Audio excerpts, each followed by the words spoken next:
Eu vou falar sobre desenvolver projetos com o UI.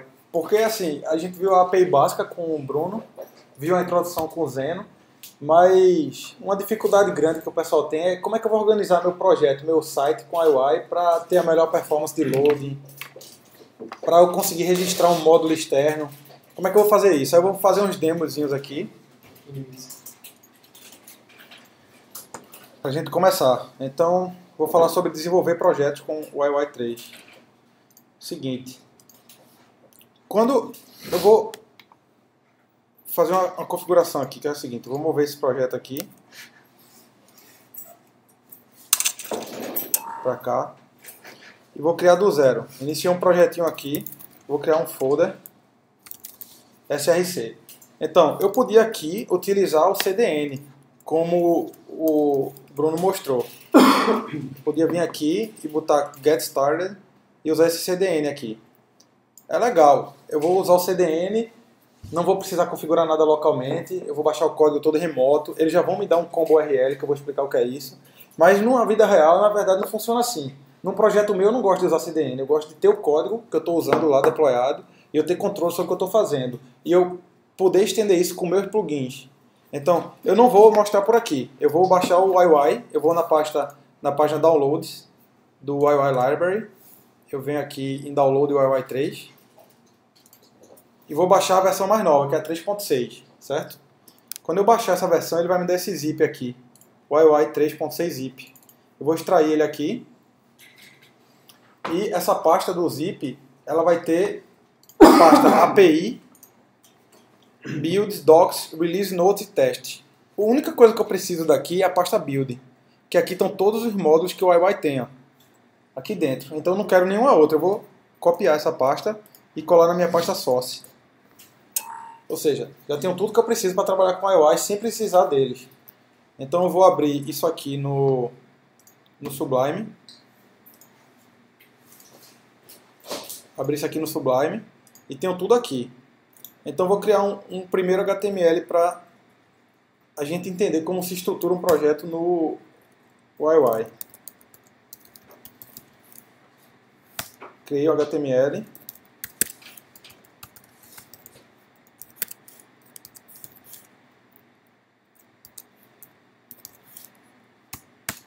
Pronto, aí aqui ó, eu vou incluir um script com src e vou apontar para a pasta build, que é a pasta que eu tenho. Aí ó, só recapitulando, lá no CDN eu incluía o módulo UIUI e UIMin, não é isso? Dentro da pasta build. É exatamente isso que eu vou fazer. Vou incluir exatamente esse build, sendo que ao invés de pegar de lá, eu vou pegar do meu arquivo local. Pasta build eu tenho aqui, deixa eu tirar essa barra aqui. Pasta HTML, build, aí lá dentro vai ter essa pasta UIUI, e dentro do UIUI eu tenho o UIMin. Perfeito. Eu tenho aqui meu core, incluindo aqui. E aqui dentro eu vou criar um script, e dentro desse script eu vou chamar o use, que foi o que Bruno ensinou lá. Isso aqui, certo? E eu vou carregar o node. Beleza. Estou com isso aqui. Vamos lá rodar isso aqui no browser para ver.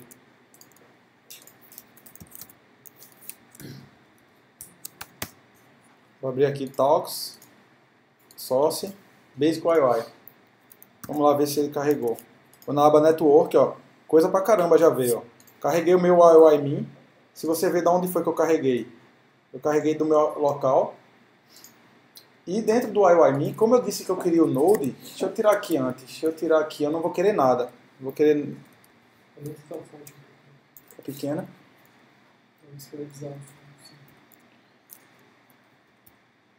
Tá bom aí? Tá ótimo. Se eu apertar Ctrl 0 ele volta, né? Não. Vou ter que descobrir qual era, né? Aí beleza. Vou dar um refresh aqui analisando a aba Network do browser, só os scripts. Ou seja, eu não pedi nada. Eu disse eu quero o UI, usei, criei uma sandbox, mas ele não baixou nada aqui. Certo? E por padrão, baixando ele não usa aquele combo, né? Não, por padrão ele não usa. Aí vê, eu criei uma sandbox. O que é a minha sandbox? O que é isso? Esse Y daqui é chamado de sandbox. Por que ele chama sandbox? Porque cada instância dessa eu vou criar dinamicamente, dependendo do que eu precisar aqui, as funcionalidades aqui. Por exemplo, se eu disser que aqui tem Node, aqui dentro eu vou ter o UI.Node. Se eu tiver aqui, se eu disser que eu quero UI XYZ aqui, eu vou ter uma classe XYZ que o cara vai ter que criar no modo XYZ. Ou seja, eu posso nessa sandbox ter a classe XYZ e nessa daqui de baixo só ter Node. Ou seja, eu tenho a flexibilidade de modularizar o meu sistema em várias partes sem uma interferir na outra. Então tu pode fazer isso assim, como ele tinha falado, já vi muita gente dando document reading no jQuery. Isso aí, pode fazer isso. Então, pode.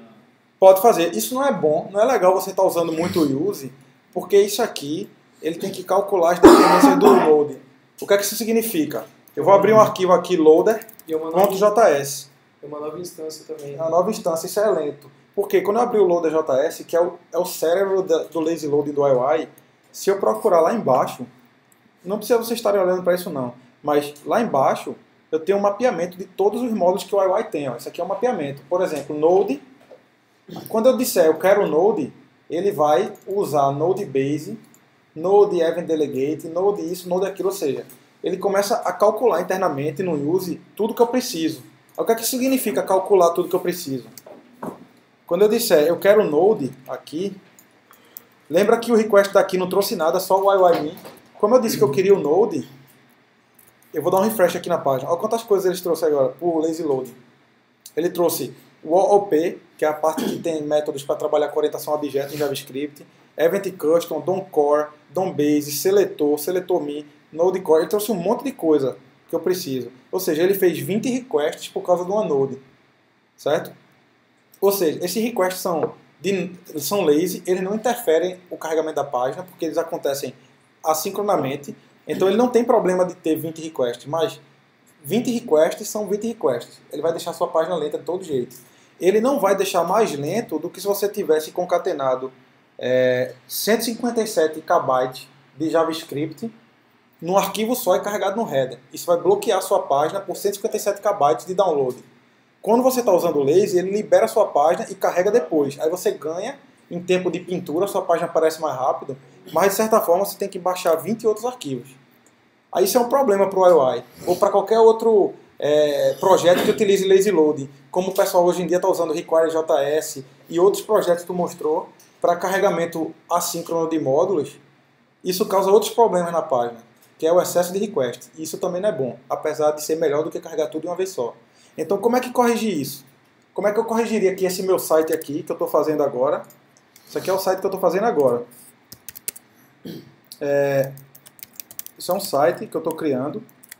Como é que eu corrijo que esse meu site agora ele carregue mais rápido? O UI dá algumas opções na sandbox aqui, para eu melhorar o loading. Por exemplo, se eu quiser agora passar um objeto aqui de configuração para o UI, eu posso chegar aqui e dizer filter. Aí tem uma opção chamada filter. O que é esse filter? Ele faz aqui. Eu posso ir lá no Global Object e procurar o que é isso filter aqui, ó, filter. Não tem aqui, mas tem no loader, cadê? Loader.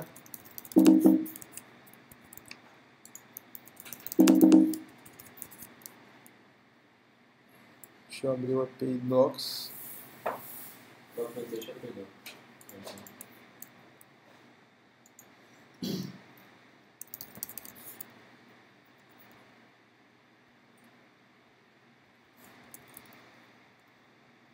Ele tem uma página aqui que ele tem a documentação, daqui a pouco eu mostro, mas deixa eu voltar para o código aqui. O filtro, eu posso dizer se o filtro é minificado, que é o padrão. O que é que significa? Eu estou dizendo, nessa sandbox, carregue, nessa sandbox aqui, carregue os arquivos minificados. Então quando eu vier aqui no meu, eu já mostro a página que eu estava procurando. Quando eu vier aqui que eu carregar os meus módulos, ele vai buscar o traço min nos arquivos. E se você abrir aqui a pasta do build, aquela pasta que eu copiei, todo módulo, por exemplo, Node, se eu procurar aqui o módulo Node, Node Base, por exemplo, ele vai ter o Node Base normal e o Node Base minificado. Ele já gera isso, o UI. Então, Se eu disser que o meu filter é min, ele vai procurar abrir os arquivos que tem node min do lado, todos os arquivos minificados, ou seja, meu request vai vir todos minificados. Se eu disser que o meu é raw, filter raw, que é o arquivo como ele é, meu request agora ele vai trazer todos, mas note que ele não é mais minificado, ó. Ele vê o arquivo grande com mais código. É bem maior também. É bem maior, ou seja, eu estou baixando 396 KB. Então, como é que eu melhoro isso aí? E pode ver que isso aqui é um request puro, pelo meu Apache, então não tem gzip aqui, eu estou baixando 300k de JavaScript. E minificado aqui, eu vou estar baixando 156, que ainda é muito para uma node. Aí como é que eu melhoro isso? Como é que eu diminuo esse tamanho do arquivo carregando? Como é que eu diminuo esse número de requests? O loader do IY, ele provê uma funcionalidade chamada loader, que é essa daqui. Cadê ela? Loader aqui. O IY loader. Esse loader aqui, ele é pioneiro. Foi o primeiro framework que teve isso, assim, que eu vi. E é muito legal isso aqui. Por quê? Porque pelo loader, você consegue configurar o comportamento do carregamento dos módulos, inclusive os seus módulos que você cria em cima da ferramenta. Então, se eu quiser melhorar esse loader para abrir de uma maneira mais inteligente, eu posso passar algumas configurações aqui. Que aí é essa página daqui que eu estava vendo antes. Por exemplo, se eu quiser carregar através de um combo. Combo URL é um conceito que tem, que ele consegue carregar todos esses arquivos de um URL só. Por exemplo, digamos que para carregar esse arquivo aqui, o IYMin, eu carrego ele da seguinte maneira. Eu tenho essa URL aqui, o IYMin. Mas se eu quisesse carregar dois arquivos de uma vez só, seria legal se eu tivesse um URL assim, né? Se eu tivesse alguma coisa do tipo, eu quero um combo.php da vida, que os meus módulos são esse daqui. São IYMin, vírgula, node, por exemplo. Node barra node base.js. Vê, ou seja, eu estou dizendo, por favor, no servidor, concatena esse arquivo com esse e me dê um request só. Ao invés de eu fazer dois requests, eu vou fazer um só que me traz esse resultado. Isso se chama combo URL. O IOI ele já dá suporte para esse tipo de request nativo. E é bem simples de configurar. Agora você precisa de um back-endzinho para concatenar os arquivos. Aí existem vários projetos na internet para combo, para o IOI, sendo que eu tenho um no meu GitHub que eu fiz em PHP para usar no site do Alloy antigo, que eu vou usar ele para demonstrar agora. No meu GitHub tem o IOI Combo PHP. Esse é um projetinho que ele faz essa concatenação no back-end. É antigo ele, né? 2 anos atrás, é. Aí eu vou clonar ele aqui. Eu vou chegar na minha pasta do meu projeto Source e vou clonar ele aqui dentro.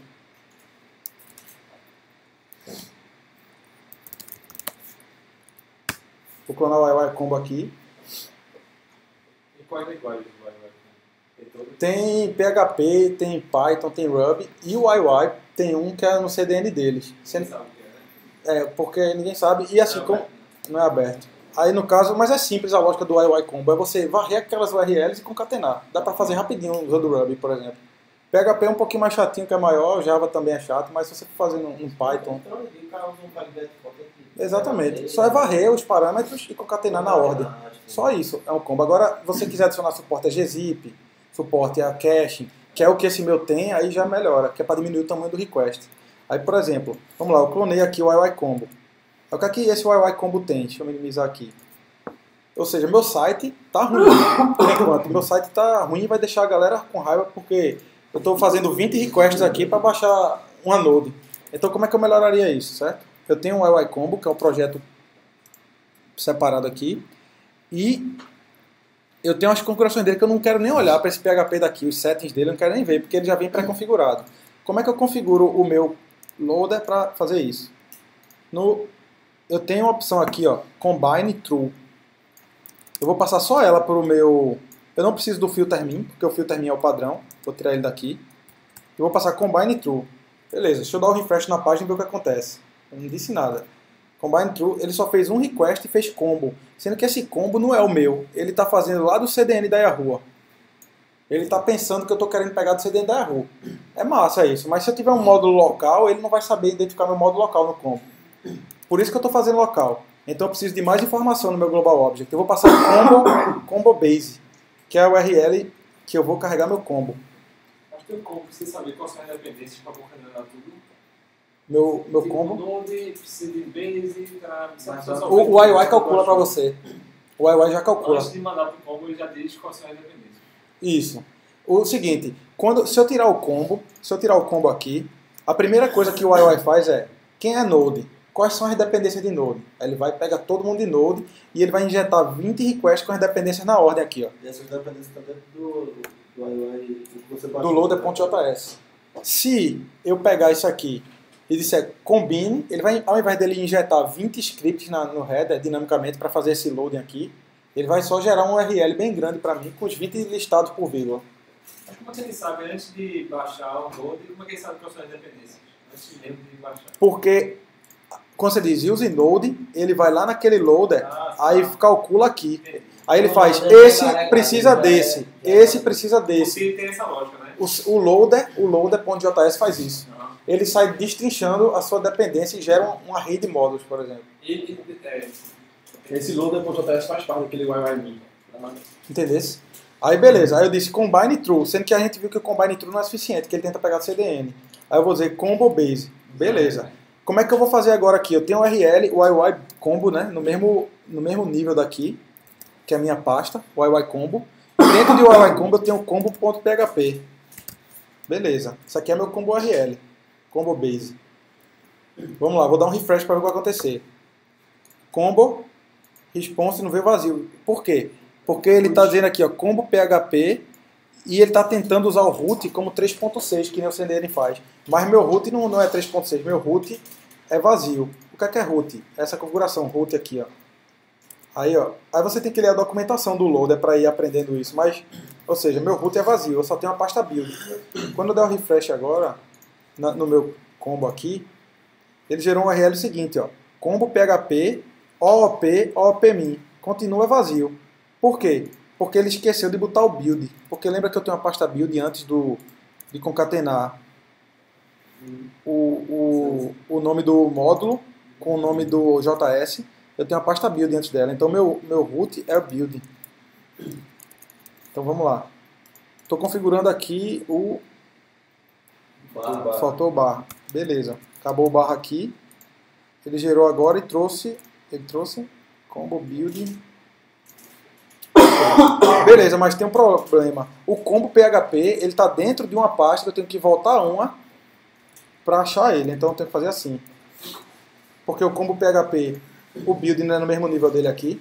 Então eu volto uma, combo PHP, volta uma e carrego o build. Pronto, acho que agora vai. Ou seja, combo PHP, volta um, build OOP. Então vamos ver se veio o resultado, ou seja, trouxe. Então, o meu request, ele... veio agora somente... Deixa eu desligar, botar cache aqui agora para a gente ver o cache dele virado aqui. O meu combo, ele trouxe 23k, porque ele está com gzip. Ou seja, eu estava trazendo 200k em 20 requests. Agora eu estou trazendo 23 em um request. Acelerou muito, apesar do loading time aqui não estar dizendo muito, porque isso aqui, como era assíncrono no outro, ele não calcula aqui. Ele está bem mais rápido. Minha página vai pintar muito mais rápido. É tipo o Facebook quando abre, ele pinta bem rápido. Por causa que eles têm várias técnicas desse tipo. O jQuery não tem nada semelhante. O jQuery não tem nada semelhante. Aí, o pessoal do jQuery usa esse require.js, sendo que o require.js não é tão preparado para um site grande. Porque aqui ele vai fazer os 20 requests, que o pessoal vai achar que é bom, mas na verdade você pode melhorar mais ainda através do combo URL, que seria essa técnica daqui. Não. E esse combo URL, no caso desse de PHP, se você olhar os headers do response, eu já gero aqui, ó, request headers, response headers, ó. Eu já digo que é gzip e já seto todos os cabeçalhos de cache, expires, o type, tudinho aqui. Ou seja, no próximo request,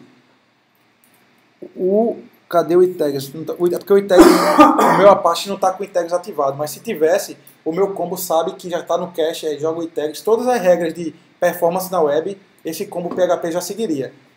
Aí seu site já começaria bom para ser estruturado. Primeiro passo, ou seja, eu tenho o meu site configurado, carregando o JavaScript da melhor maneira possível. Perfeito. Mas aí o que acontece se eu precisar fazer outro use aqui, Node? Lascou tudo agora. Por quê? Deixa eu dar um refresh aqui. Não, ele está inteligente agora. E tirar o quê? É porque o Node já viu. Não. Não, mas eu vou botar um outro módulo, calendário. Calendário. Vai carregar. Ó, calendário vai carregar todos os modos de calendário. Não adiantou de nada, porque se eu precisar, por acaso, chamar um outro user na minha página, a configuração eu só passei para a primeira sandbox. Aí é que entra a configuração global do YY, que é essa daqui, ó, o YY config. Isso é uma variável global que, se você configurar uma vez na sua aplicação, pronto, eu vou chegar aqui em cima e vou dizer, a configuração global do meu YY é essa aqui.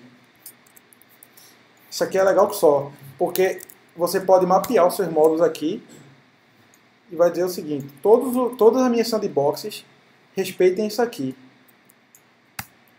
Ou seja, eu tenho 2 use, certo? Na página, um para o Node e um para o calendário. Quando eu carregar minha página agora, ao invés de eu ter 40, eu vou ter 2 ou 3, dependendo do jeito que ele resolveu o módulo, request por combo. Bem melhor isso aqui do que carregar todos. Por quê? Porque eu disse que toda minha sandbox ia usar isso. Primeiro passo, já sei configurar o site, já sei dizer para todas as minhas sandbox carregarem do combo. O que é que falta fazer agora? Falta registrar um módulo meu. Eu preciso registrar um módulo meu. Como é que eu faço isso? Vou registrar um módulo meu através da sandbox. Ó. Eu posso registrar só nessa sandbox, mas como eu não quero perder o que eu fiz, eu vou botar no padrão lá em cima. Eu vou dizer, beleza, eu vou criar um módulo customizado agora para herdar todos esses benefícios que o YY tem. Então, como é que eu faço isso? No módulo aqui, eu vou dizer, o meu módulo, o nome dele vai ser, sei lá, Batman. E eu vou dizer que isso aqui, módulo name, escrevi errado aqui, módulo name, Batman, certo? Ou seja, eu vou gerar um módulo chamado Batman, que ele vai estar dentro da pasta build Batman e vai ter Node, e ele vai depender do calendário também, que eu quero fazer um calendário aqui dentro. Nem preciso do Node, porque o calendário já utiliza Node por dentro. Beleza. Mas se fosse chamar ele Node, ele ia ignorar. Ele ia ignorar. Ele remove os duplicados. Ele dá um dedupe no array. Ou seja, se o array tem lá Node, Node 2 vezes, ele tira o primeiro repetido. Fica só com 1. Pronto, ou seja, cadastrei um módulo meu, que é o módulo do meu site. Mas para ficar mais fácil, eu vou fazer o seguinte, vou chamar de menu. O menu do meu site, certo? O menu do meu site vai vir por aqui. Aí eu vou chegar no build, vou criar uma pasta menu, vou criar um folder chamado menu. Tomara que não tenha nenhum menu por aqui já. Acho que não tem não. Menu. Tem muito arquivo aqui, mas não se assustem não, porque o YY ele faz isso mesmo. New file, menu.js. Beleza. Criei o menu JS. Dentro do menu JS, eu vou fazer o que eu quiser aqui. Primeiro eu vou só dizer que isso aqui é o menu. Vou dar um console.log para a gente saber. Eu vou dar um alerta que chama alerta do menu.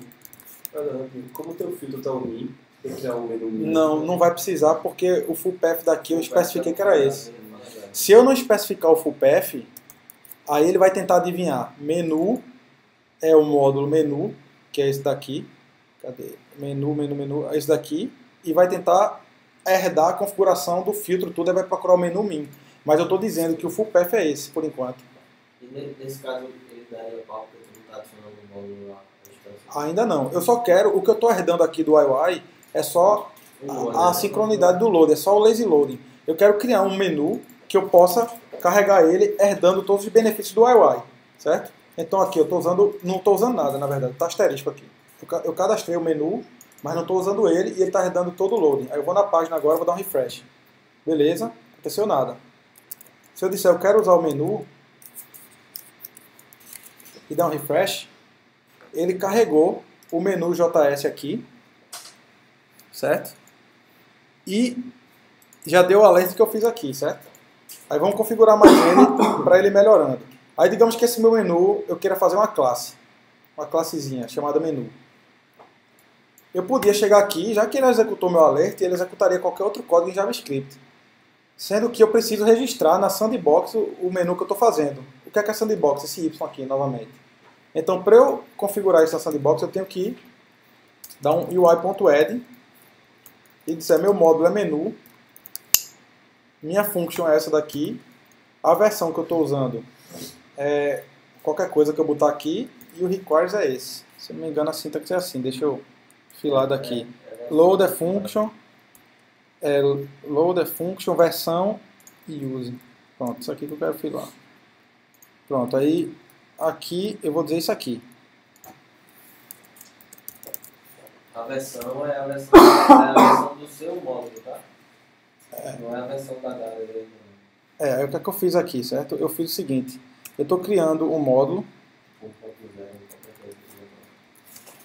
Eu estou criando um módulo chamado menu.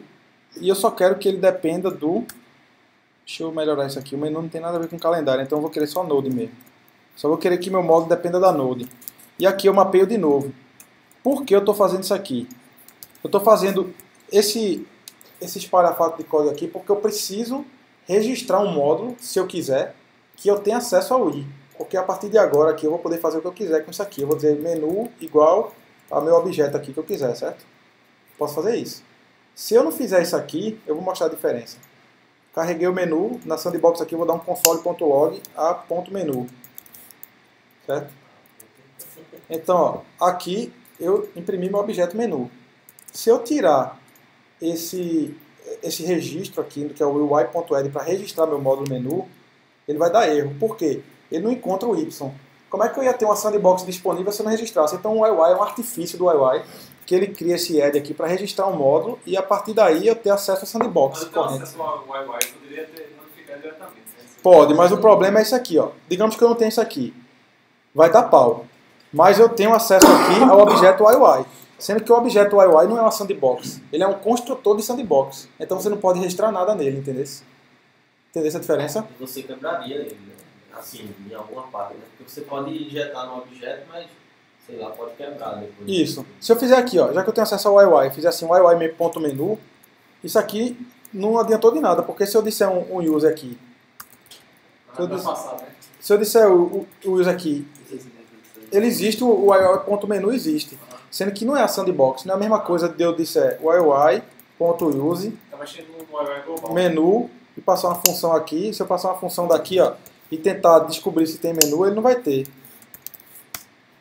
Undefined, tá ligado? Sim, no caso, o builder faz isso com o meu widget, no caso. Ele faz tudo aquilo ali que tu fizesse, ele adiciona o meu widget. Quando eu estou fazendo o widget do ele faz isso tudinho por baixo. Ele acrescenta aquele add ali, ali, não é isso? Isso, no Alloy no caso. Né? As dependências de configuração no config, como é no... Boa pergunta isso daí. Isso é uma pergunta, todo mundo pergunta isso. Você configura tanto aqui quanto aqui. É importante você configurar nos dois. E a diferença é a seguinte. Se eu tiver o módulo menu carregado, veja, isso eu vou te mostrar aqui no network. Eu tenho o módulo menu, carreguei, certo? Menu. Se eu chegar aqui e disser UI.use menu. Se eu disser isso aqui de novo. Eu não quero que ele carregue novamente. Ele não carrega mais o menu, tá ligado? Se eu fizer o seguinte, se eu tirar daqui o menu, eu não estou mais carregando o menu daqui. Não estou fazendo nada, na verdade. Ele não vai carregar menu nenhum. Da primeira vez que eu chamar o use menu, ele vai carregar o menu dinamicamente. Então, para que tu registra nas duas partes? Essa daqui é para a primeira vez que ele vai carregar. E essa daqui é para quando ele for jogar, quando ele for carregar isso aqui para jogar dentro da sandbox. Quais são os modos que precisam estar disponíveis aqui dentro? Além de tudo isso, ele vai ver o Node, será que o Node já foi carregado? Já foi carregado, então eu preciso carregar Node de novo. Ainda é mais uma checagem para ser mais performático. Porque são coisas diferentes, né? Assim, eu posso pegar esse módulo de menu e transportar para um outro código, uma outra aplicação e ele sabe exatamente do que ele precisa, independente da configuração que está lá, ele sabe do que ele precisa. Isso foi bom esse comentário, porque é independente. Eu ter carregado ele como lazy loading ou não, é independente do menu que eu registrei como módulo. Isso aqui eu registrando o menu como módulo. Isso aqui sou eu dizendo ao loader para saber de onde pegar dinamicamente. No começo a pessoa fica meio perguntando por que eu tenho duas configurações iguais se eu podia centralizar. Mas depois começa a fazer sentido, porque você às vezes não precisa registrar um módulo assim. Você só precisa ter um add lá e você vai carregar no mesmo JavaScript que você quiser. E a Sandbox vai registrar ela, porque ela vai saber quem são as dependências, etc. Beleza? Então vamos lá. Voltando aqui, eu tenho o meu menu. Mas meu menu é um objeto simples. Então, como é que eu vou começar a criar uma aplicação de verdade no UI? Aqui no menu, eu poderia dizer, beleza, eu tenho o Node, mas eu quero também depender do Base. Vou chegar lá, o que é esse Base? Base, então vou ter que botar aqui também Base. Está em ordem alfabética.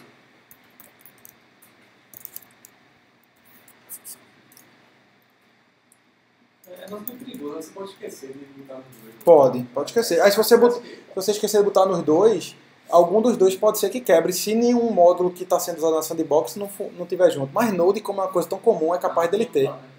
Mas quebra fácil se você esquecer de botar. Então beleza. Daí é que tá, todas essas configurações no jQuery talvez você não precisasse, mas você não tem toda essa flexibilidade que tem Mas aqui. assim, se a pessoa não se preocupar muito em configurar, ela pode inclusive chamar o arquivo embaixo do módulo, né? Pode. Ela pode fazer o script do UI, pode chamar Eu podia botar o UI. menu aqui na mão, eu duplicava essa linha, botava o menu aqui na mão, Não ia quebrar e eu só nada. precisava estar certo aqui dentro. Eu não precisava estar certo aqui. Tá ligado? Aí beleza, vamos lá. Eu tenho aqui menu. Sendo que eu disse que agora depende de base. O que é esse base? Deixa eu só dar uma acelerada aqui pra... Desculpa, foi um comentário inteiro. Tinha o dedo do nariz já. Só pode ser esse. Ó, é o seguinte, o UI ele tem classes que ajudam você a fazer a sua funcionalidade na aplicação, que isso é a melhor parte do UI, na minha opinião. Então, por exemplo, eu vou mostrar aqui a classe Base, só para vocês entenderem. A classe Base ela é uma classe que ela tem uma hierarquia. Deixa eu ver se eu consigo mostrar a hierarquia dela aqui. Ó, a Base ela é uma classe formada por atributo core, ela é formada por um monte de outras classes. O que é que isso faz? Deixa eu mostrar a classe atributo logo. Ela dá a vida à minha classe para você poder passar atributo. Essa classe atributo também é um core do Liferay. Então, se eu disser que eu quero o módulo Base do UI, se eu disser que eu quero o módulo Base, ele vai me trazer a classe Base Core, a classe Base e Base Core. Beleza, então vamos lá mostrar o que é esse Base. Eu disse que eu queria Base. Então aqui dentro do meu menu, tanto aqui quanto aqui, dentro da lógica dele, eu vou poder chegar aqui e dizer o seguinte. Eu quero uma classe básica,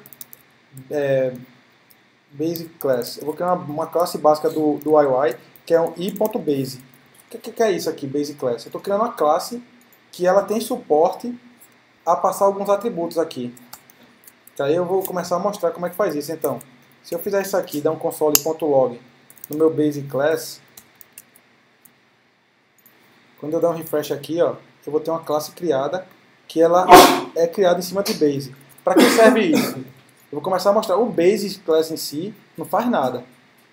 Mas aí eu tenho que começar a usar o Base para criar alguma funcionalidade. Então vamos criar uma classe menu em cima do Base.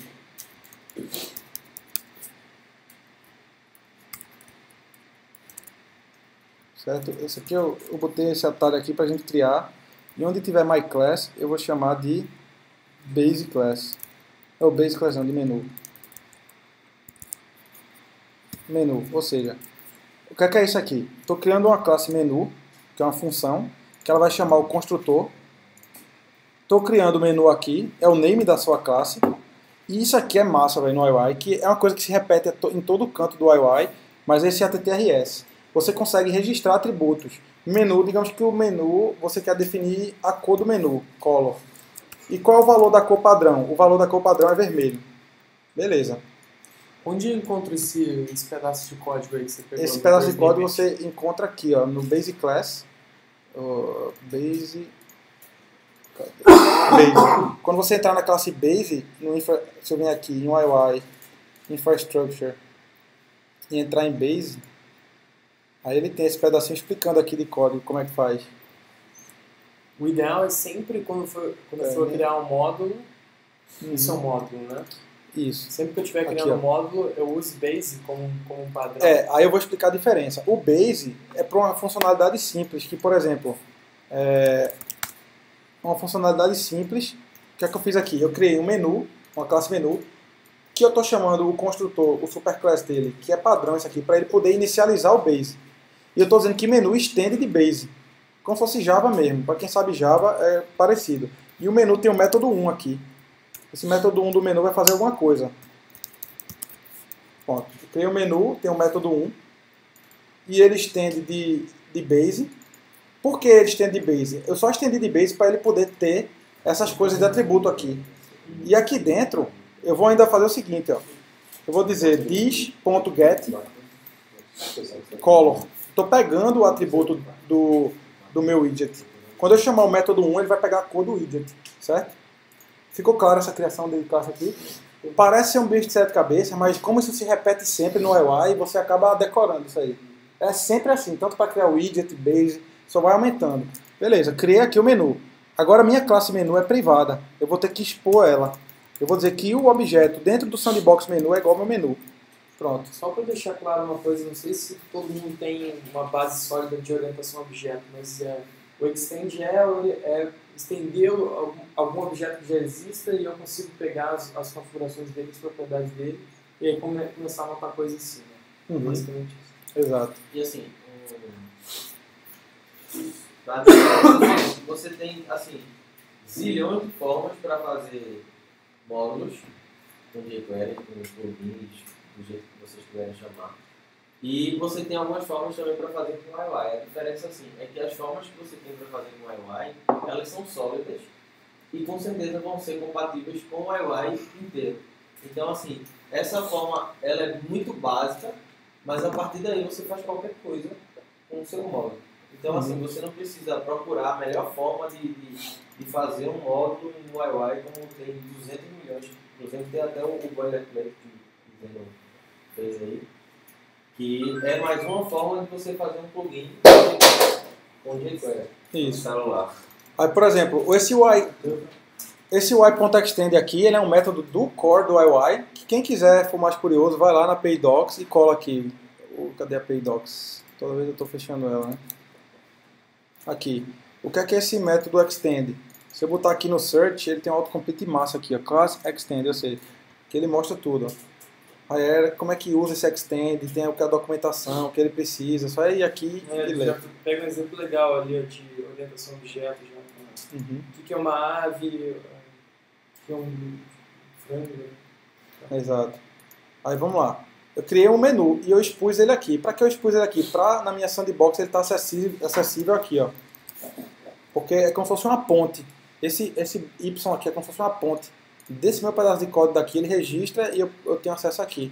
Então vamos lá, eu tenho uma classe menu aqui. Se eu der um console.log aqui, eu vou ter essa classe disponível. Ou seja, a minha classe está aqui. Minha classe menu. Massa. O que aqui isso vai me significa? Eu vou criar um menu novo na minha página. Var menu igual a new menu. New menu não, new y.menu. Massa. Estou criando aqui, criei um menu. Sendo que esse meu menu daqui, ele tem um método M1.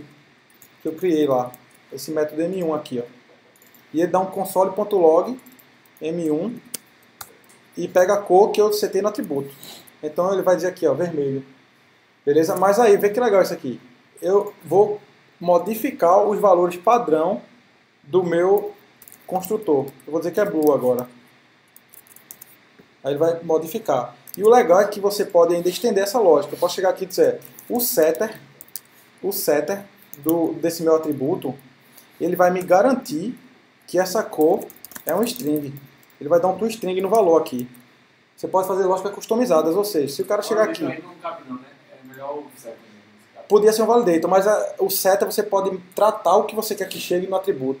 Para evitar estar fazendo if no seu código, formatar e etc. Então, esse setter daqui, se o cara chegasse e botasse um número em hexadecimal aqui, quando eu viesse para cá, ele ia converter para string, essa minha cor. E tem get também? Tem setter e tem getter. Aí, por exemplo, se eu botar aqui 1, 2, 3 em número, esse 1, 2, 3 aqui é um string. Eu vou até mostrar, se eu chegar aqui no meu M1 e disser ponto length, por exemplo. Um número não tem length, mas a string tem 3. Ou seja, eu estou passando 1, 2, 3 e eu estou convertendo para string por causa do setter. O setter me garante que tudo que entra é string. E eu ainda posso melhorar e fazer um getter. Se eu quiser chegar aqui e dizer, beleza, quando pegar, concatena isso aqui na minha string, no meu valor. Porque minha cor provavelmente é um hexadecimal. Então, qualquer cor que entrar, na hora de pegar, concatena uma cerquilha nele. Beleza, então vamos lá.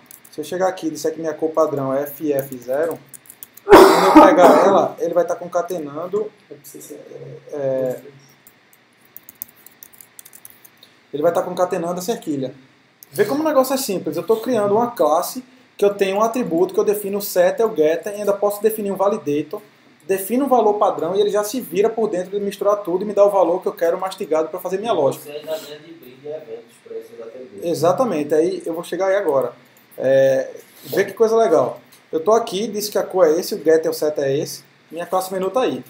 Mas digamos que você queira fazer o seguinte, você quer, quando eu vou até expor esse objeto menu aqui, eu vou botar ele no objeto window para ele ser global, para eu poder acessar daqui do console.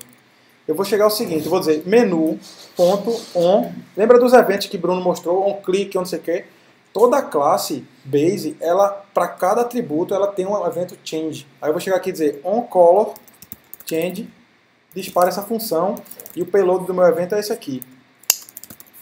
Ou seja, quando mudar a cor do meu menu, dispara essa função. E para ser melhor ainda, eu ainda vou mudar o background da página. Eu vou dizer .get body .setStyle. Quando mudar a cor, mude o background color da minha página. Event.newVal. Como? Beleza, ou seja, quando eu mudar a cor do menu, muda a página. A cor padrão do meu menu eu nem chamei ainda, porque ele criou o objeto menu. Ó. Menu existe, é meu menu. E no meu menu tem aqui, ó, no prototype dele tem o método M1, que eu posso chamar. Beleza, eu vou chegar no meu menu e vou dizer set color. Ele tem a cor dele inicial, mas a cor dele inicial não dispara a change, porque como foi o valor inicial, ele não dispara a modificação. Sim. Mudei a cor agora para F00, vermelho. Set color, no método getter. Pera aí, deixa eu tirar esse set getter aqui, que eu acho que... Foi no y.get, né? O ano. Oi? Y.get body. Então o body é o one, né? E eu fiz o quê? Yes. Ah, é o one. Foi mal. Porque antigamente Deixa quieto. antigamente era get isso aqui. Mudei para vermelho, certo? Ele era para ter mudado meu background para vermelho. Então tem que ser camel key. Não, precisa não, precisa. Ah, é, né? Ah, precisa de estar. É porque o jQuery normaliza também. Beleza, eu vou setar o background para vermelho. Deixa eu fazer uma coisa aqui. Background color, tá certo, né? Deixa eu ver se o event newVal tá botando aqui, ó. É certo, é vermelho. Não deve ter esse evento de color change. Não, ele tá disparando o evento, ele aqui. Porque todo atributo, quando você estende base, Deixa eu ver uma coisa aqui. e quando você cria, se você modificar aquele atributo, você automaticamente tem um evento de change. Ó, o color change tá disparando aqui, ó. Por que tu tá usando o on em vez do after? Pode usar o after, não, né? Pode usar o after.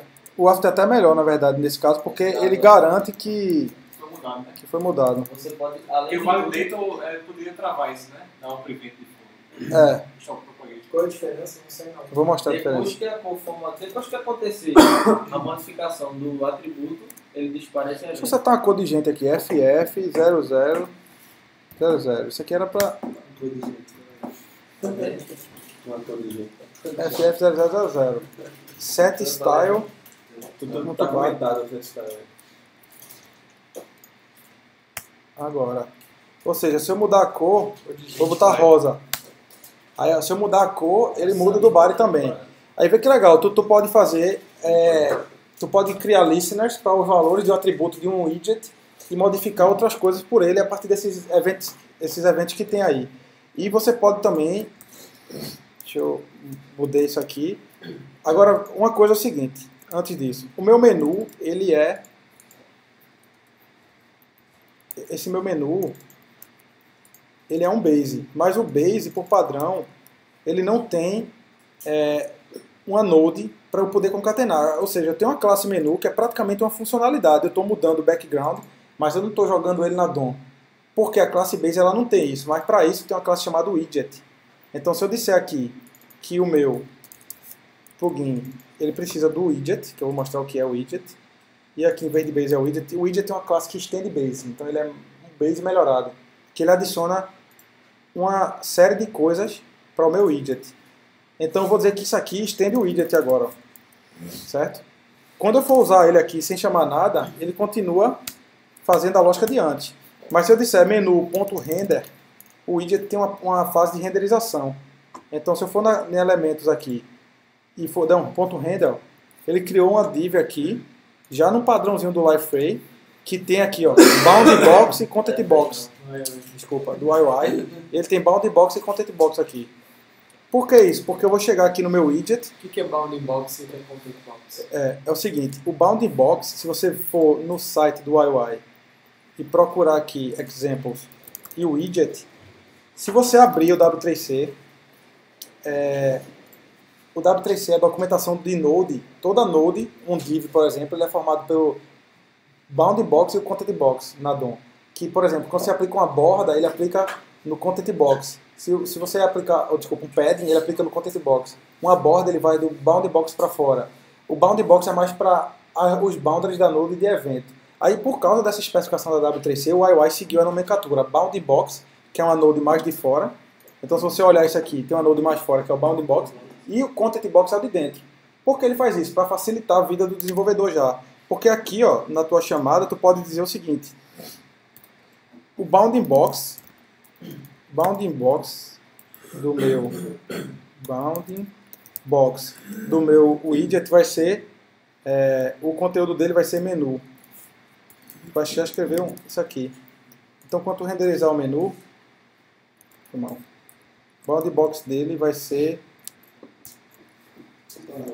Não, eu vou ter que setar o body content, mas eu preciso do widget std mode. Eu vou chegar aqui no meu menu antes e vou dizer o seguinte: no meu widget ele adicionou um life cycle. Eu estou acabando, galera, para não ficar muito tarde.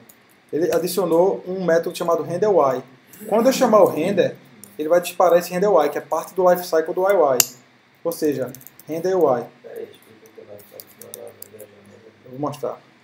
No widget, a classe widget, ela é uma extensão de base que ela adiciona um life cycle. Deixa eu procurar ela aqui, que eu estava com ela aqui aberta. Quando você for criar um widget, esse widget daqui, ele estende base, que é aquela que tem os atributos, e adiciona alguns métodos no widget. Quais são esses métodos? Ele adiciona métodos de life cycle, que é como eu renderizo meu widget, como eu atribuo eventos a ele, por exemplo, clique, como eu sincronizo o UI e como eu destruo. É como se fosse um life cycle mesmo. Ele tem inicialização, renderização, evento e sincronização. Pronto, isso é o mais complexo que eu posso falar do widget. Não tem mais o que saber dele. Isso significa que esse meu widget, porque ele estende de widget agora, ele vai ter um método chamado initializer, que é a minha inicialização do widget. Ele vai ter o renderY, bindUI e syncUI. Pronto, para que eles tenham esses métodos aí, com esse nome complicado? É para você dividir na implementação do seu widget onde fica cada pedaço de código. Porque você depois vai notar que isso é bom. Você dividir onde é que inicializa meu widget, onde é que eu renderizo a node, onde é que eu faço isso. Mas isso aqui é muito avançado já, entendeu? Essa parte do widget não é tão comum você fazer. Ó, eu inicializei meu widget, ele rodou o initializer. Por que eu inicializei ele? Porque eu dei esse new aqui, ó. New menu, ele inicializa o widget. Se eu renderizar o render, ele vai chamar o renderY, bindUI e syncUI. Para que isso? Para quando eu chegar no meu render aqui, eu disser, beleza, pegue o bounding box desse meu widget. Ele tem o get, porque ele estende atributo. E dentro desse bounding box, eu vou setar o content dele para um H1. Feito jQuery. Agora HTMLzinho normal aqui. Beleza. Quando eu renderizar meu widget, eu vou renderizar isso aqui dentro dele. Ou seja, inicializei meu widget, quando eu renderizar ele, ó, ele vai ter dentro do bounding box dele, ele vai ter o teste. Certo? Inicializei ele aqui desse jeito. Ou então eu posso passar dentro do content box, que é a node mais de dentro.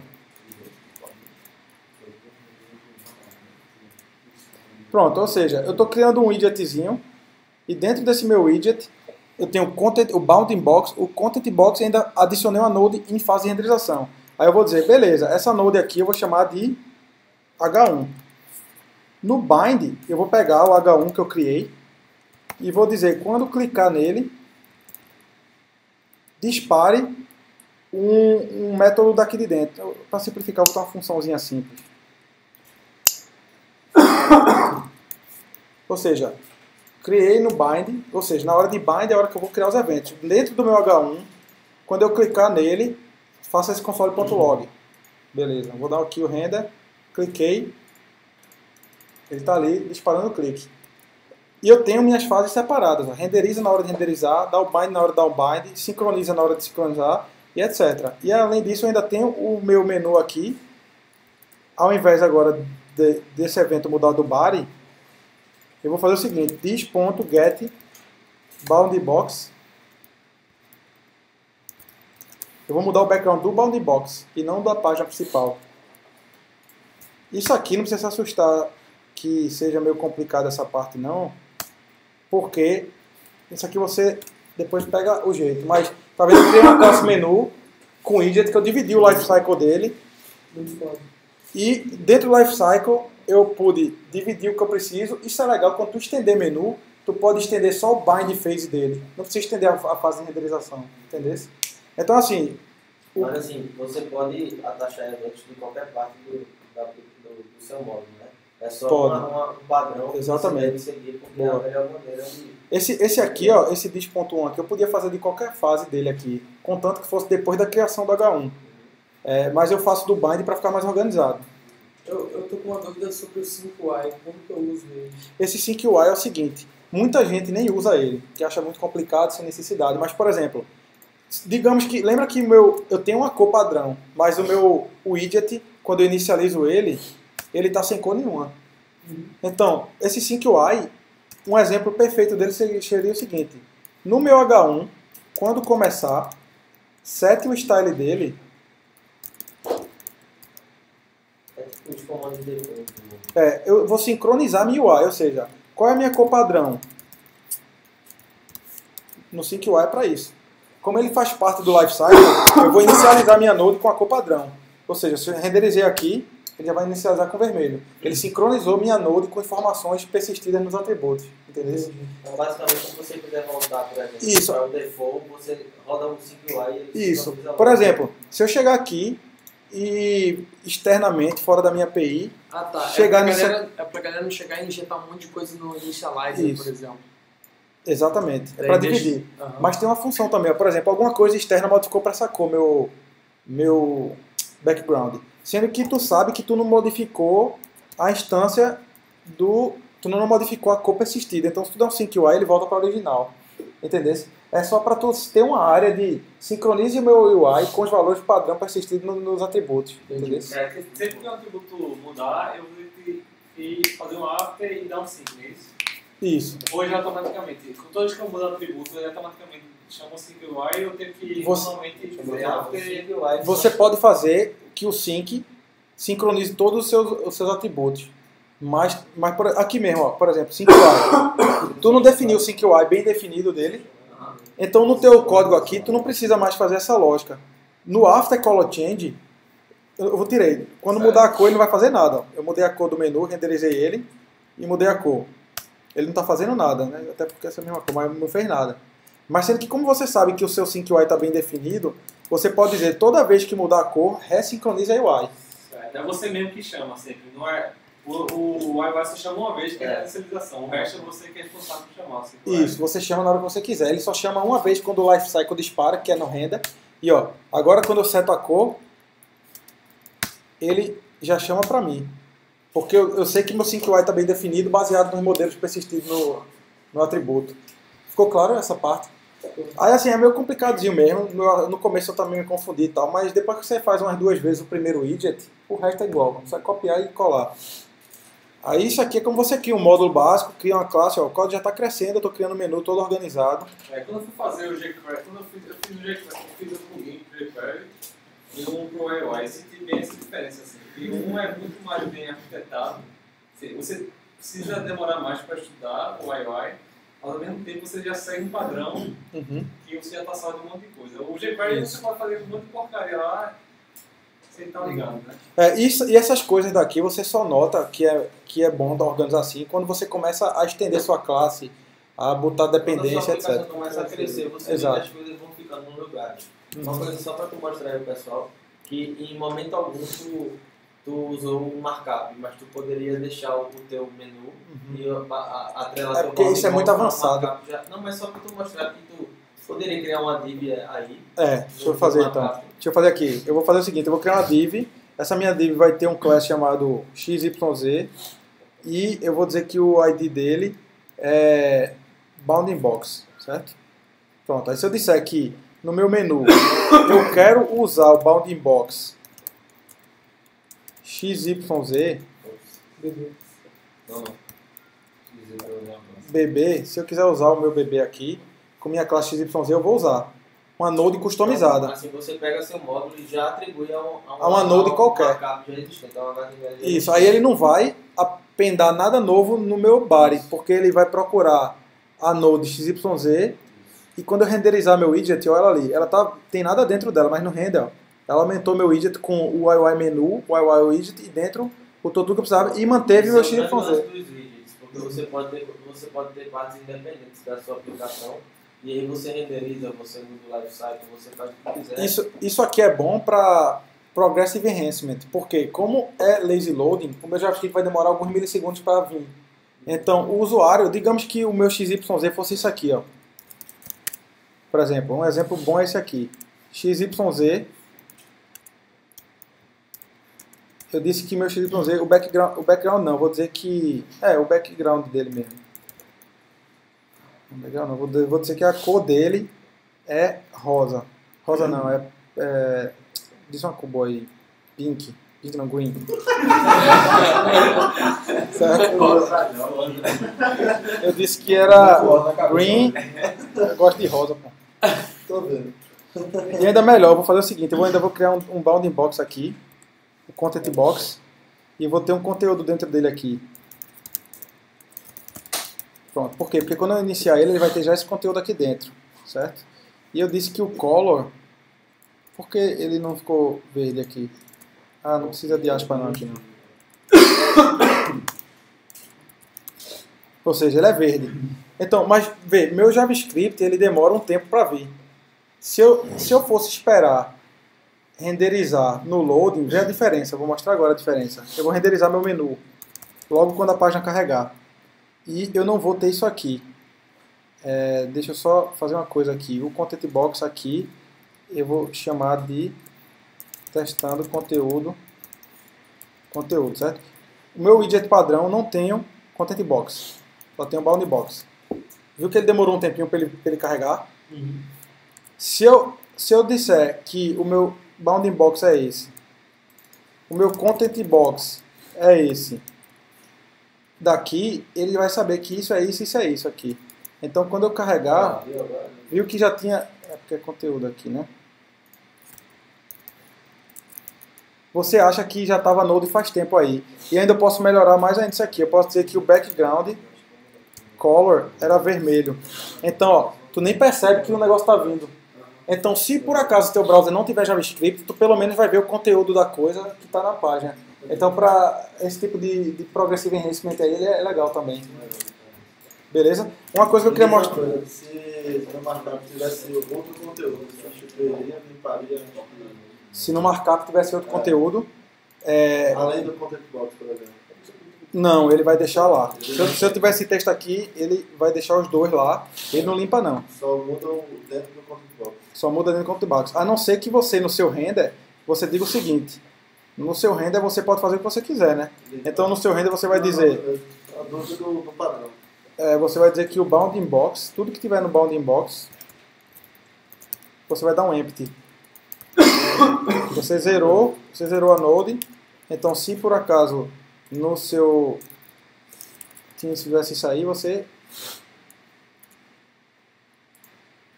bounding box. É porque eu não posso tirar todas as nodes do bounding box porque o content box estava dentro dele. Tá ligado? Aí eu lasquei minha hierarquia aqui. Mas você pode fazer isso, não no content box. O padrão ele limpava não, entendeu? Isso, não limpa. Show. O Simple YY, que era aquilo que o Bruno estava falando, vale a pena vocês darem uma olhadinha no blog, porque para coisa simples, tá vendo aquela complicação de use e tudo que tinha lá? Usando o Simple YY você nem precisa, ó. Que nem jQuery. De dentro do Node Script tu já tem a sandbox feita para você. Então dependendo do tamanho do seu site, você não precisa estar indo para esse tipo de configuração aqui. Você carrega o Simple YY e se vira nele. É outro assunto, dá para mais uma palestra isso aqui, Mas mas aí é eu bem legal. queria mesmo assim usar o use dentro desse Simple UI. Você pode usar também. Posso carregar no módulo da galeria, por exemplo. Pode até porque Pode. seria até recomendado pela questão da global, né? Uhum. Tá afetando o campo global. Isso. E pronto, aí é isso. É meio complicadozinho assim esse começo, mas vale a pena, dependendo do que você for fazer. Alguém tem alguma pergunta? Aí podia comer a pizza e ir conversando, né? Eu tenho pergunta, já fui só todo na hora. Beleza. Isso aí. Espero que vocês tenham entendido essa correria daí que foi. Eu tenho que fazer um de 2 horas para próxima vez. Esse já foi. Mas esse já foi. Um de 4 horas. Essa é uma gravação.